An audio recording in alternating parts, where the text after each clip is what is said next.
How's it going, guys? My name is Trypal. Hope everyone's having a great day. So if you're on this channel, you probably are a fan of Halo Infection in some way, given that 90% of my most recent content is based around Infection. It's a fun game mode. I mean, who doesn't want to go and survive with friends against an endless onslaught of lagging zombies? Not to mention it's the perfect break from going 3-20 against the Sweat King vetoed in FFA. If this sounds like you, you've probably caught yourself in the same situation as me. You get on Halo for some relaxing Infection, only to be the first one to encounter that one crouching alpha zombie. You shoot him point blank with a shotgun, he takes 0 damage, you thrust backwards, and before you know it, he's glitching through the wall, dropping you like your some routine kill. Hashtag Trypal is salty. It's incidents like these that leave me thinking, man, I wonder what Halo 6 Infection will be like. Though there's no way to get a definite answer, by the end of this video we should have a well-educated guess as to the possible directions 3v3 might go with Halo 6 Infection. I'm going to avoid all speculation until we have gathered all the facts. With that said, let's get right into it. To better reach a conclusion to our question, we're going to look into 4 major Halo titles: Halo 3, Halo Reach, Halo 4, and Halo 5. Specifically at the way each game's infection mode functions respective to that game's mechanics. After this, we will then take the facts we gathered from all infection modes and cross-compare the information with each other, thus allowing us to make a logical assumption about the way infection will function as a game mode in Halo 6. So let's get started. First up, the fan favorite, Halo 3. Its infection, not so fan favorite. Things to note about Halo 3 are as follows: no sprint, no armor abilities, aka limited movement, pistol accuracy is horrendous, and you can't zoom in with a sword or shotgun. Now we take these things and we apply it to the infection playlist in Halo 3 itself. Alpha zombies don't have camo or sprint.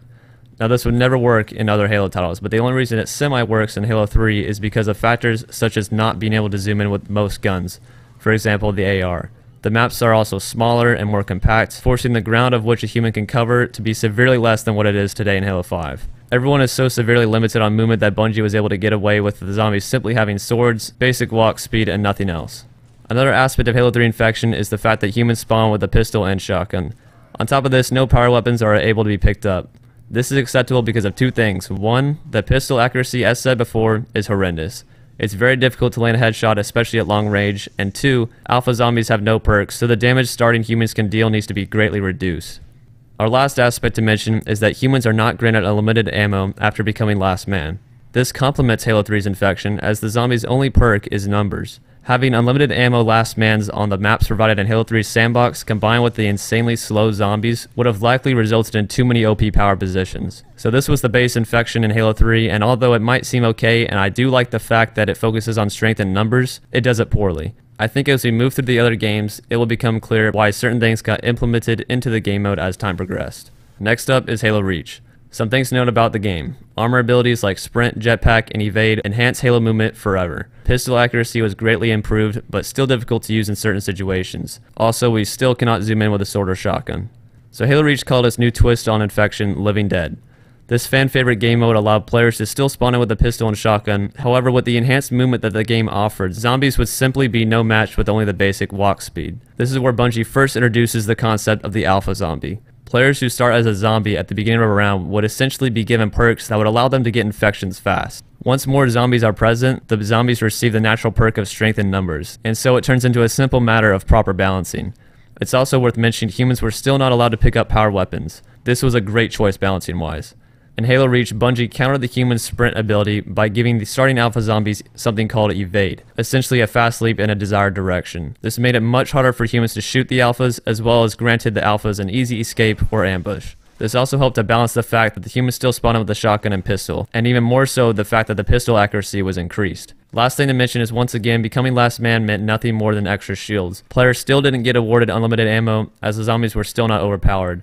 An Infection was meant to push survivors to search for ammo, thus keeping people moving around. Moving on, we have Halo 4's Infection.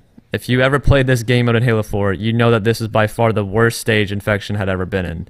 Now don't get me wrong, I'm glad 343 tried to innovate something that was dear to the Halo community, but they really messed up. Like bad. Halo 4 as a game granted lots of armor abilities, which again enhanced the movement in its own way. Pistol accuracy was better, and people cannot zoom in with a sword or shotgun. However, unlike Halo 3 and Halo Reach, Halo 4 failed miserably in the balancing department. Off-spawn, both humans and zombies were given the option of Promethean vision or camo. The third perk given to humans was some useless shield, while all zombies were allowed to have this very balanced thing known as thruster packs. That's complete sarcasm. These things were ridiculously OP, not to mention the fact that there were no alpha zombie perks. Instead, it was as if every infected player was an alpha zombie. Once a human was infected, there was nothing stopping them from choosing the thruster pack. Once a zombie chose the thruster, it didn't matter if this guy was Timmy No Thumbs or Vetoed and can't be combined. You as a human are dead, period. The decision to ditch alpha zombie perks as a whole was a poor choice and greatly threw off the balancing of the game. Pistol accuracy was better, but zombies now had shields and didn't grant a one shot in the head instant kill. On top of this, humans still did not get unlimited ammo upon receiving Last Man. If any game should have had this element, it should have been Halo 4 with how severely underpowered the humans are compared to the zombies. I could go on, but I don't want this to turn into a Halo 4 rant. All of these elements were flawed and resulted in an overall terrible experience within the game mode. Lastly, we have Halo 5. Now, Halo 5 offered a lot of different mechanics. All players have sprint, thrusters, ground pound, Spartan charge, etc. All of these things greatly increased the movement abilities within the game. Pistol accuracy was greatly increased, the best in the series, as well as you can now zoom in with almost every weapon, including the sword, shotgun, and even AR. Because of these things, Halo 5's infection was bound to be different than the rest. With the pistol having insanely increased accuracy, the weapon was deemed too OP to spawn with. And with the addition of zooming in with automatic weapons, the AR replaced it. The pistol, along with many other weapons in the Halo 5 arsenal, then became power weapons scattered across the map. This, combined with the fact that maps were now bigger, offering better power positions, naturally left 343 no choice but to give alpha zombies a serious perk. They chose unlimited camo. Now this is fine, and I completely see why they did this. Last Man even now has unlimited ammo. A Last Man with a saw simply would not mix with zombies just walking at you. To counter this, they have the zombies spawn close to power weapons, that way they can have the opportunity to jump on whoever gets them first. This in theory should stop dead rounds from happening. The only issue with this is when players get camo and don't know what to do with it. They think hiding in the back corner of a map where no one goes will get them kills, and they feel the need to do this simply because they have camo. This, however, is completely false and results in many rounds where humans win with only a few shots fired. Another issue is simply the Halo 5 coding itself. The shotgun barely registers a hit, even if you are clearly aiming at a zombie. Sometimes they don't even need camo. Furthermore, the maps in Halo 5 offer horrendous spawn traps where zombies just can't get away when humans are positioned in certain spots around the map.